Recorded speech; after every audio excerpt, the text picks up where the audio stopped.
sikat na pantanggal ng varicose veins sa Kuwait? Effective nga ba? Isa sa mga common causes kung bakit tayo nagkakaroon ng varicose veins o pamamaga ng veins ay dahil sa matagal na oras na pagtayo o matagal na oras na pag-upo. Based on research, sclerotherapy lang ang makakatulong para mawala ang varicose veins natin. Ang sclerotherapy ay nagre-range from 5,000 to 10,000 per session na kailangan mong mag-undergo ng 2 to 4 sessions.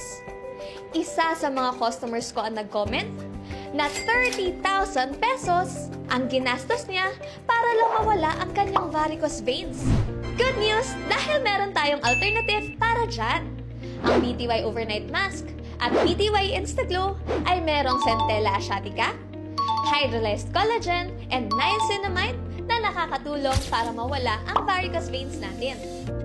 Kadalasan, ang varicose veins ay nakikita sa bandang legs o paan natin. Katulad na lang ng customer namin na si Sisi Ever. So, ito yung itsura ng kanyang varicose veins bago siya gumamit ng BTY Self-Care Trio. Kitang-kita na namamaga at bukol-bukol ang kanyang varicose veins.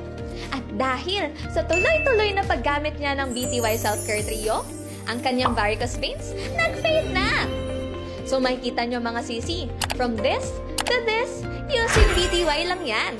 Disclaimer lang mga sis ha, results may vary from person to person.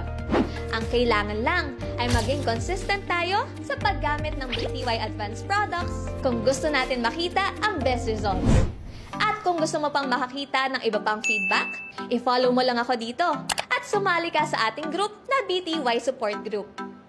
At kung gusto mo naman itry ang ating mga products, available siya worldwide. Mag-comment ka lang sa video ko para ma-assist kita.